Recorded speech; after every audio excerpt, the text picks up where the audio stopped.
오늘은 성령님의 잔소리라는 제목으로 말씀을 나누도록 하겠습니다. 우리가 흔히 잔소리하면 이제 듣기 싫은 소리라는 생각이 있습니다. 그런데 그것은 우리가 들어야 할 소리라는 사실입니다. 저희는요, 그 남성구역 모임이 매주 화요일 저녁에 있거든요. 이 남성구역 모임에 참여하고 싶어하는 아이가 있어요. 누구냐면 제 첫째 아들 예찬이가 이 구역 모임이 있으면 꼭 가고 싶어 합니다. 왜 가고 싶어 하냐? 뭐 예배를 사모해서 그러냐? 절대 아니고요. 저한테 지난주에 그 속셈을 이야기해 줬어요. 무슨 얘기를 해줬냐면, 따라가면서 따라가는 이유를 말해주는데, 공부하라는 엄마의 잔소리가 듣고 싶지 않아서 이제 구역 예배에 간다라는 그런 얘기를 하더라고요. 그러나 그것은 들어야 할 소리인 것이죠. 여러분, 진짜 그 신앙이 성숙했다라는 말은 무슨 말이냐면요, 지적을 잘 받는 거거든요. 근데 신앙이 어리잖아요. 여러분들에게 주변 분들이 좋은 얘기만 해줄 거예요. 그럼 좋은 얘기만 하면 내 신앙이 어리구나 생각하시면 돼요. 그런데 진짜 잘 알아듣는 사람에게는 쓴소리까지도 해줄 수가 있거든요. 저도 이제 월요일마다, 사실 저는 이제 박사과정 이제 그 논문만 쓰면 되거든요. 그런데 이러면 그냥 집에서 쓰고서는 뭐 한 달에 한 번 교수님한테 가도 되거든요. 문제가 없습니다. 그런데 매주 월요일마다 가요. 왜 그러냐면 잔소리 듣기 위해서예요. 교수님이 잔소리할 걸 알기 때문에 공부를 해갈 수밖에 없고, 그게 오히려 논문을 쓰는데 도움이 되더라고요. 그 순간에 잔소리 피하면 좋겠지만 거기에 직면했을 때 더 큰 유익이 있다라는 거죠. 여러분들이 예수님을 믿으면 여러분 안에 성령님이 계시는데 한번 생각해 보셔야 돼요. 성령님이 위로만 해주시는가? 그럼 여러분 수준이 좀 낮은 거예요. 근데 성령님이 쓴소리, 잔소리까지 해주신다면, 너 이거 잘못되었잖아 라고 말씀해 주신다면 여러분들의 신앙이 얼마나 성숙해져 있는지를 알 수가 있다라는 거예요. 오늘 말씀에 성령님이 세 가지에 대해서 책망을 해주신대요. 이 세 가지 책망이 무엇인지 같이 볼 텐데요. 첫 번째로는요, 성령님은 죄에 대하여 책망하십니다. 우리 요한복음 16장 8절 9절을 같이 읽도록 하겠습니다. 시작. 심판에 대하여 세상을 책망하시리라. 죄에 대하여라 함은 그들이 나를 믿지 아니함이요. 네, 성령님, 여기서 말하는 8절에서 그는 성령님을 말하는 겁니다. 성령님이 오시잖아요. 죄에 대하여, 의에 대하여, 심판에 대하여 세상을 책망하시리라 라고 말씀해 주고 있어요. 근데 사실 뭐 세 가지긴 한데요, 한 가지라고도 볼 수 있어요. 세상을 책망하시리라. 이게 핵심입니다. 이게 세번역 성경에는요, 이렇게 나와 있더라고요. 그가 오시면 죄와 의와 심판에 대하여 세상의 잘못을 깨우칠 것이다. 그러니까 세상의 관점과 다른 관점을 하나님이 요구하신다라는 거예요. 여러분, 세상적으로 생각하는 것은 우리가 세상사라고 이야기하지 않습니까? 그렇다면 성령님은 세상의 잘못을 깨우친다라고 하시는데, 이것은 무엇을 말하는 거겠습니까? 구속사를 가르치시겠다라는 거예요. 구원의 관점으로 문제를 바라보게 하신다라는 거겠죠. 한 가지로 예를 드리면요, 지난 월요일 날 큐티 묵상 간증이 이런 내용이 나와요. 이분은 여자 집사님인데요, 6년간 다단계에 빠져가지고 부재중 엄마 또 아내로 살았다고 해요. 그러다 보니까 남편과 아이들이 매우 힘들어했는데, 그러다 돈도 다 잃고 곤고한 마음으로 교회에 나가게 됩니다. 교회 나간 지 1년이 되었을 때 무슨 사건이 오냐면 남편의 외도가 드러났습니다. 세상사는 뭐라고 말합니까? 이혼하라고 말하죠. 양육비 어떻게든 더 타내라고 하겠죠. 그게 세상사 아니겠습니까? 그런데 이분이 예배의 자리를 지키고 말씀을 묵상하자 구원의 관점으로 바라보게 된 거예요. 그러니까 이런 고백을 하게 되어집니다. 이 모든 것은 그동안 내 멋대로 살아온 내 삶의 결론이고 하나님이 사랑으로 주신 심판의 사건이구나. 그러니까 어떻게 바뀌게 되냐면요, 이렇게 나와 있더라고요. 남편의 그 원망의 말들이, 자기가 외도를 했는데 원망의 말을 내뱉는데, 그러면 우리가 사실 세상사로는 이해가 되지 않지 않겠습니까? 근데 이렇게 이야기를 해요. 남편의 원망의 말들이 도리어 황송하게 들렸습니다. 그래서 남편에게 무릎을 꿇고 용서를 빌 수 있었습니다. 남편이 아무리 저를 외면해도 하나님이 칭찬해 주시는 것 같아 자존감도 높아졌습니다. 중요한 건 그 이후예요. 여러분, 세상의 관점으로 나가면 어떻게 되겠습니까? 이혼으로 그냥 끝이죠. 근데 이분이 구원의 관점을 붙잡았을 때 남편이 분수령적인 회개로 외도를 끊고 더 이상 자기 죄를 핑계대지 않고 지금은 이렇게 목자로서의 사명을 잘 감당한다라는 내용이었습니다. 이게 바로 성령의 생각이에요. 로마서에 그런 내용이거든요. 육신의 생각은 사망, 성령의 생각은 생명이요 라는 말이 그런 의미 아니겠습니까? 육신의 생각, 이 세상의 생각은요 그냥 다 사망입니다. 죽는 거예요. 그런데 저와 여러분들이 성령의 이 책망을 들을 때에는 구원이 될 수 있다라는 거죠. 그 성령의 생각이 첫 번째로 나와 있는 게 바로 9절입니다. 우리 9절 다시 읽어보겠습니다. 시작. 성령은요 죄의 기준을 다르게 가르쳐 주신다라는 거예요. 즉 죄를 깨우치신다라고 볼 수가 있어요. 여러분, 예수님 안 믿는 사람들의 삶은 어떤 삶일까요? 마태복음 12장 39절에 예수님이 하신 말씀이에요. 예수께서 대답하여 이르시되 악하고 음란한 세대가 표적을 구하나 선지자 요나의 표적밖에는 보일 표적이 없느니라.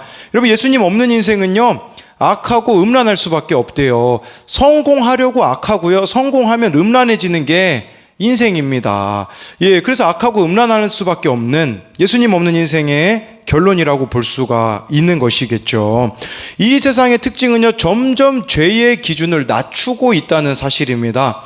예전에요 어느 연예인이 바람을 폈거든요. 그 여자 연예인이었는데요 막 기자회견에서 눈물을 흘리면서 바람 핀 것을 잘못했다고 예전에 이야기했어요. 이게 몇십 년 전 이야기예요. 지금은 어떤 줄 아십니까? 바람 피면요 그냥 이혼해 버리라고.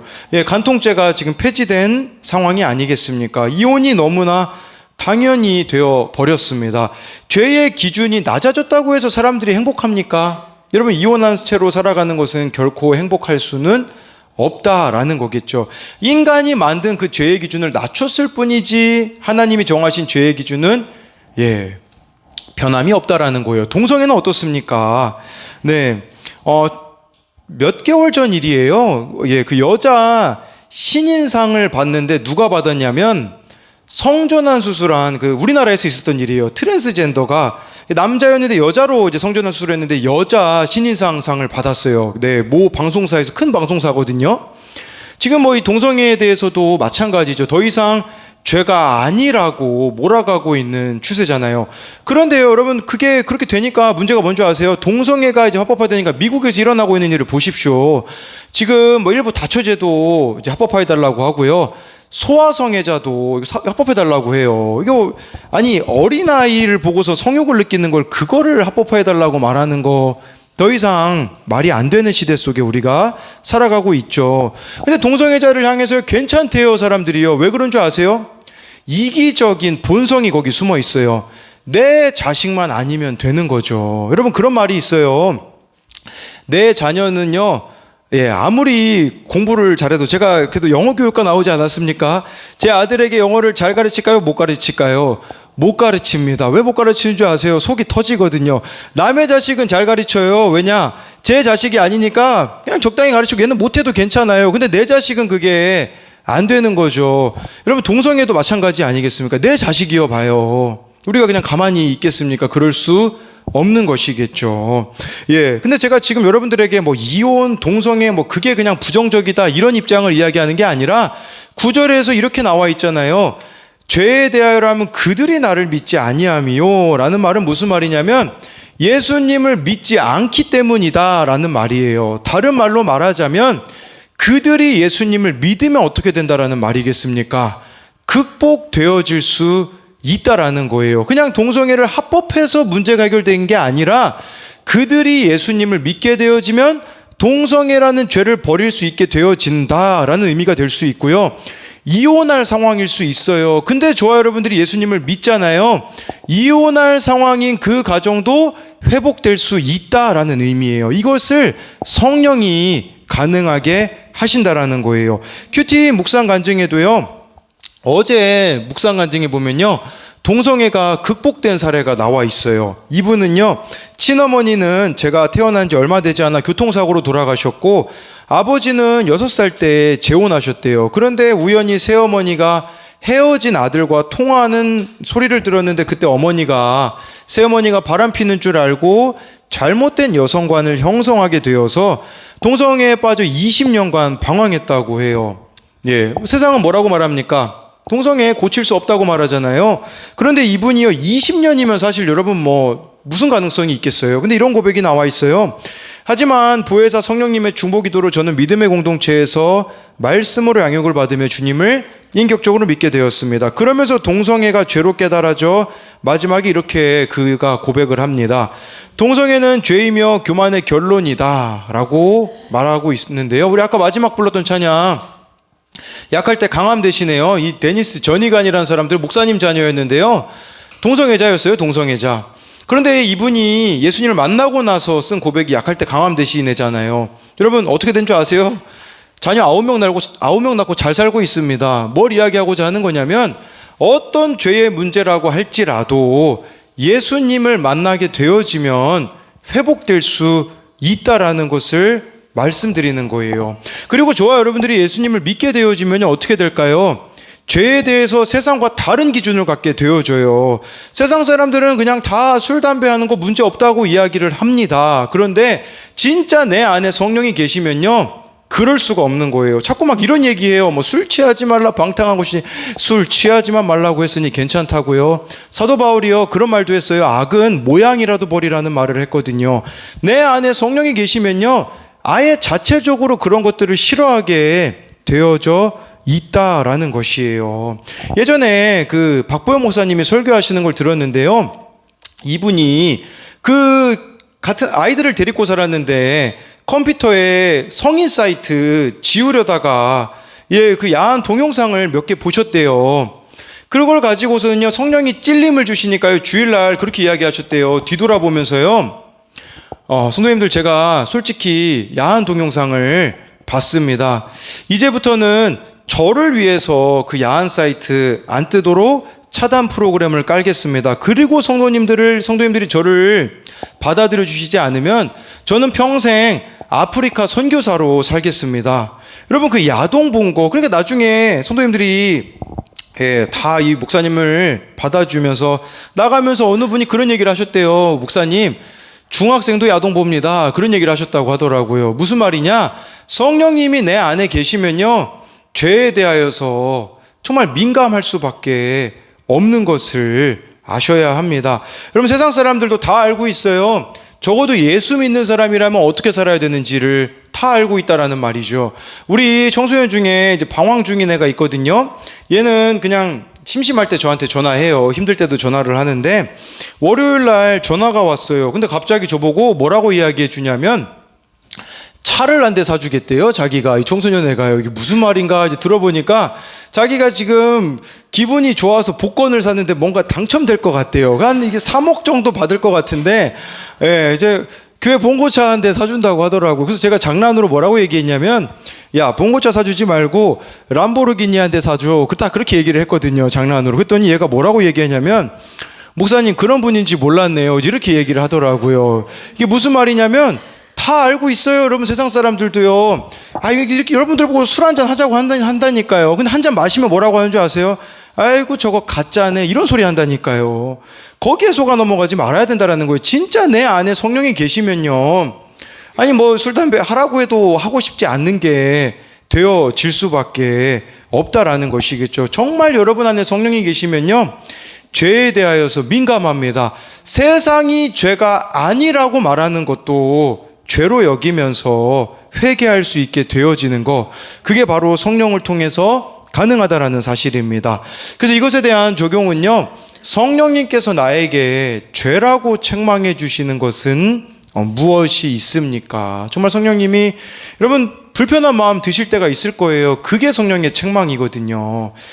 그때 물어보셔야 돼요. 그러면 정말 우리가 회개해야 될 부분들이 있을 겁니다.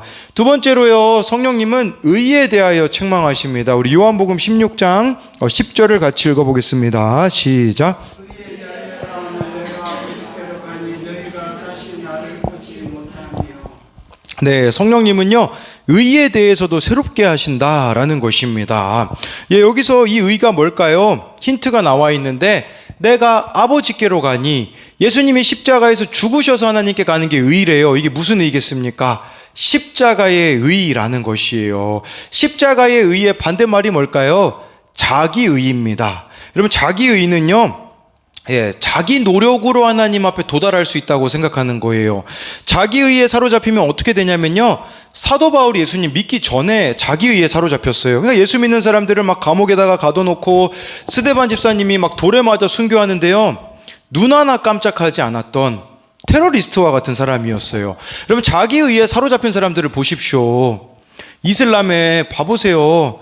아니, 자기가 천국 가려고 폭탄 테러를 저지르는 끔찍한 일을 저지르는데 우리들에게도 그런 모습이 있을 수 있다라는 것이에요. 자기의에 사로잡히면요, 자기만 옳고요, 다른 사람의 이야기를 들으려고 하지 않아요. 이런 사람의 특징은요, 은혜가 없어요. 삶의 여유가 없어요. 용서도 없고요, 사랑도 없습니다. 그러나 하나님의 의인 십자가 의를 경험한 사람들은 어떻게 되어질까요?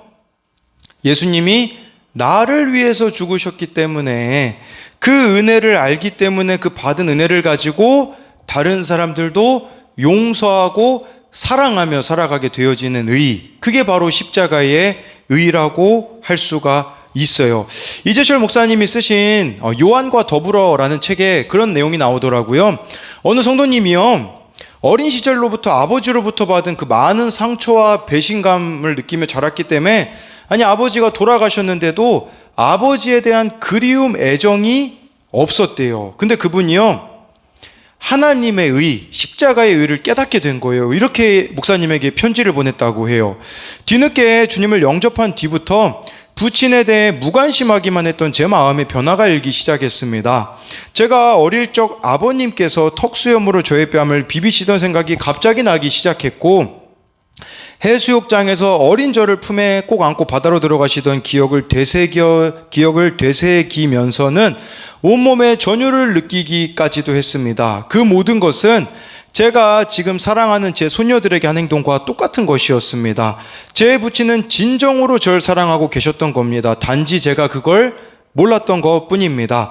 사실 주님을 믿고 성경을 처음 읽을 때만 해도 내 부모를 공경하라는 말씀은 적어도 저와는 해당 없음이었습니다. 그러나 성경을 거듭 읽고 있는 지금은 다릅니다. 하나님의 말씀을 어기고 부친 생전에 부친을 공경하지 못했던 제가 얼마나 큰 죄를 지었는지 가슴 아프게 깨닫고 있습니다. 목사님, 참 우스운 일이죠. 유치원에서나 가르치는 것을 인생을 다 산 이 나이가 돼서야 비로소 깨달았으니 말입니다 라고 말해주고 있어요. 여러분, 우리가 이 십자가의 의가 임하잖아요. 어떻게 되어지는 줄 아십니까?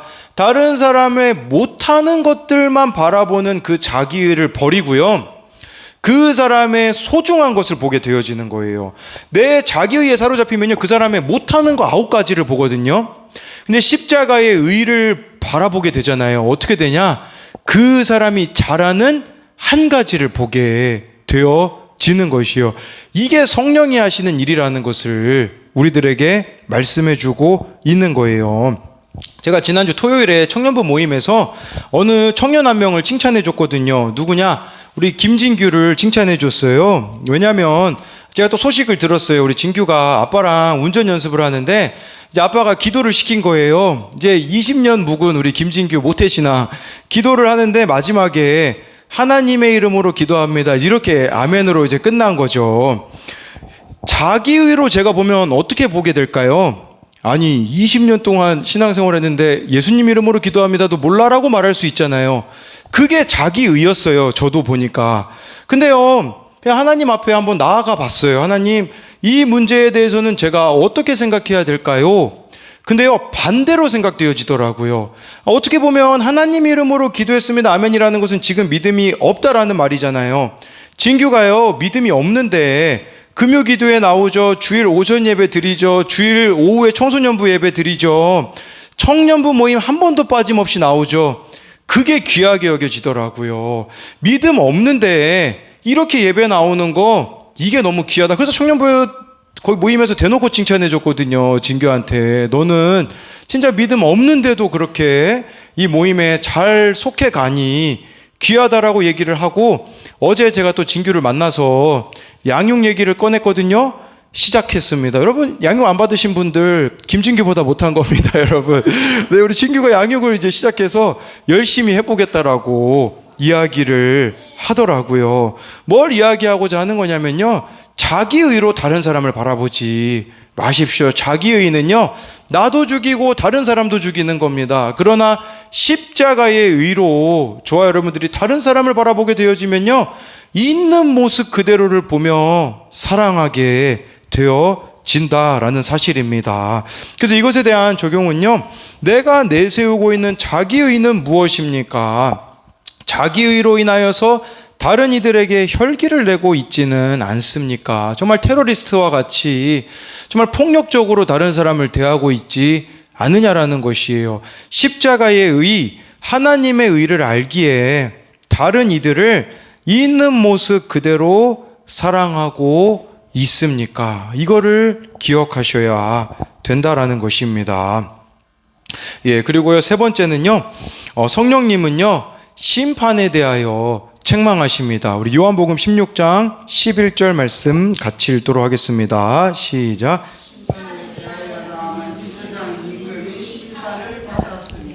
네, 이 세상 임금이 심판을 받았다. 이게 어떤 의미냐면요, 한마디로 이런 의미예요. 세상이 내리는 평가는 옳지 않다라는 뜻이에요.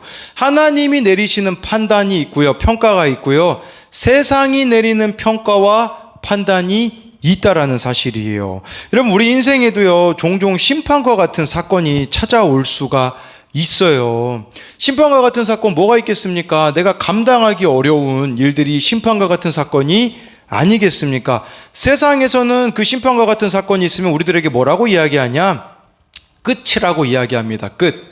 그런데 하나님께서는 그 심판과 같은 사건은요, 시작이라고 말씀하시는 거예요. 저에게도 심판과 같은 사건이 왔잖아요. 그것은 뭐였었냐면, 제 눈앞에 있는 청소년들이 더 이상 사랑스러워 보이지 않았던 것이 저에게는 심판과 같은 사건이었잖아요.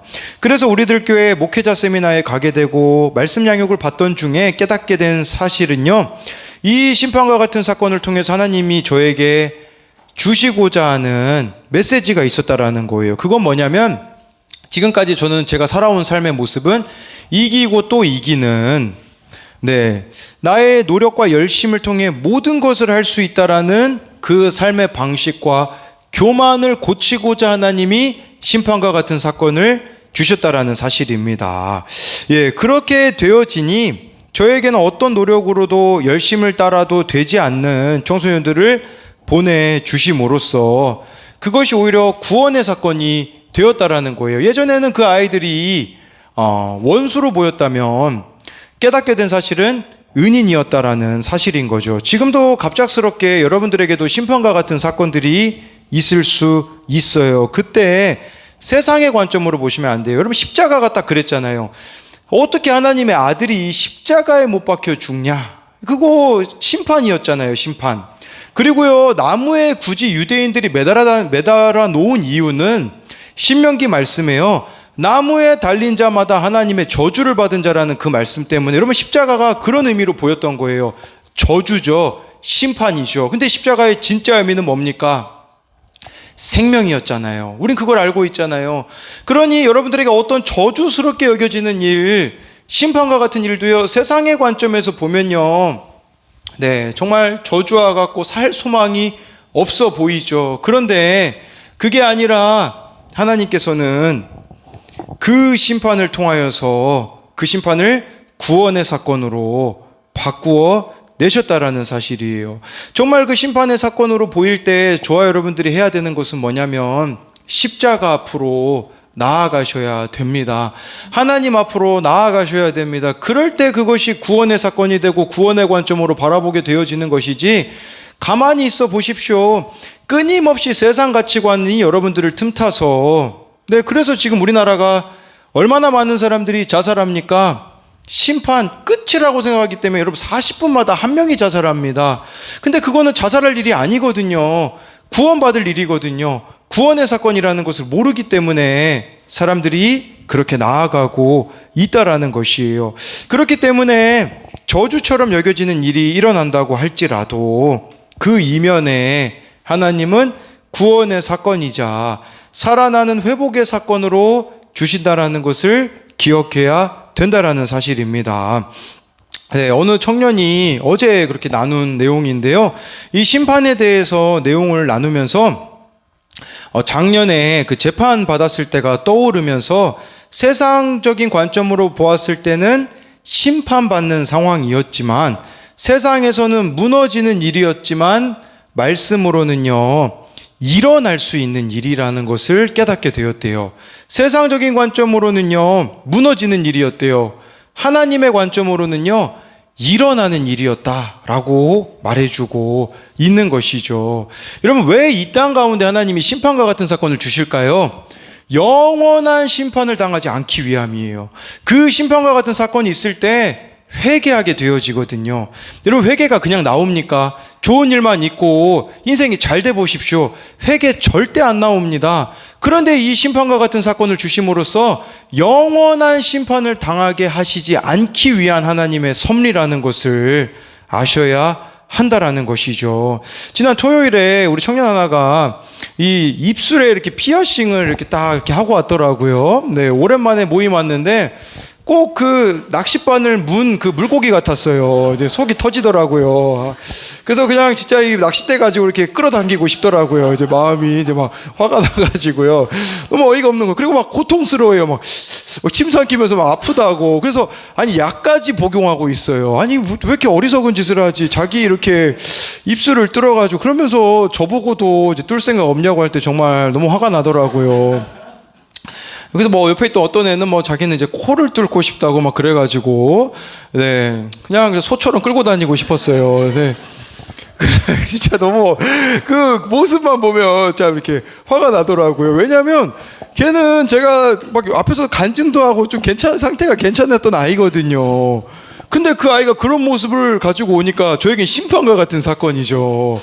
와, 이거 진짜 오랜만에 왔는데 참 너무하다 생각이 들었거든요. 그럼 여러분 어떻게 하겠어요? 그 다음날 하나님 앞에 나아가는 거예요. 하나님, 솔직히 제 마음은 참 애가 타네요. 어떻게 바라봐야 될까요?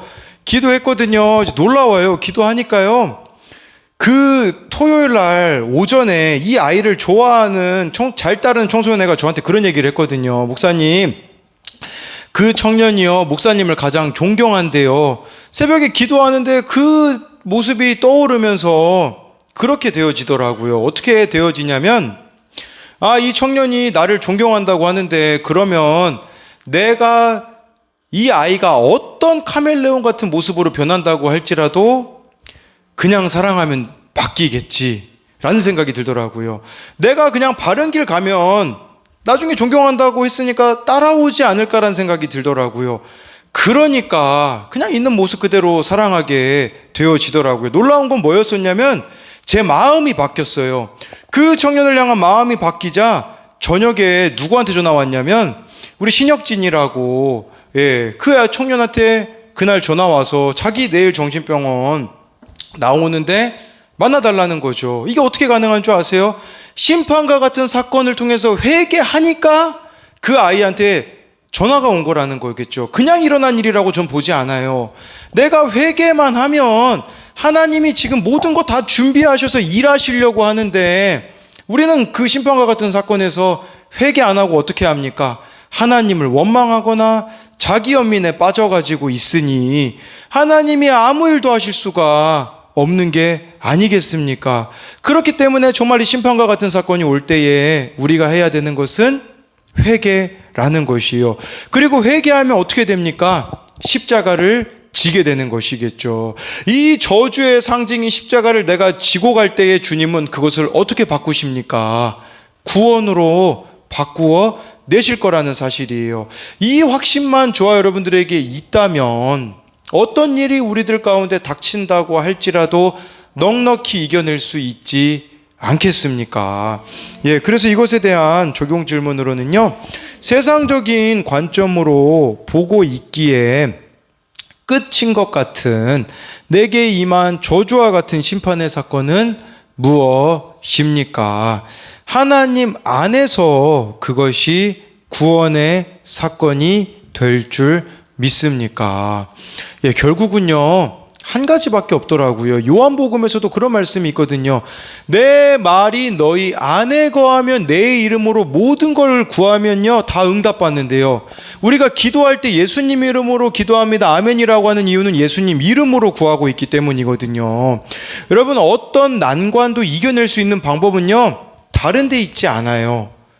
이미 다 알고 있는 건데 여러분들이 안 하고 계시는 거예요. 그게 뭔 줄 아십니까?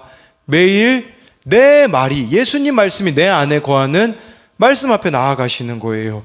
그리고요, 내 생각으로는 이해 안 되잖아요. 아까 제가 이야기 드렸잖아요. 그 피어싱하고 오네. 제 생각으로는 도무지 이해가 안 돼요. 그래서 뭐 했냐면요, 기도하는 거예요. 기도하니까 성령님이 그것도 깨닫게 해주시더라고요.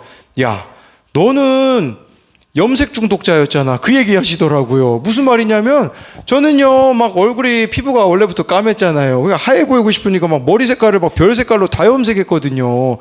너도 저 청년기에 그렇게 많이 염색하고 다녔던 사람 아니냐? 이 마음 주시니까 제가 더 이상 무슨 말을 할 수 있겠어요. 결국요, 우리 인생의 이 비범함은요, 다른 데서 나오는 게 아니에요. 그날 주시는 말씀, 그날 드리는 기도밖에 없다라는 것을 아셔야 해요. 그럴 때 문제가 이길 수 있는 것이지. 근데 우리는 문제가 생기면요, 하던 걸 다 내버려 두어요. 뭘 내버려 두냐? 하던 말씀 묵상, 기도 팽개쳐 버리고요. 하던 예배의 자리 떠나버리고요. 그게 아니에요. 진짜 이것이 구원의 사건이 되려면요, 성령님과 친밀해야 되는 거예요. 성령님과 친밀하라는 게 무슨 말이에요?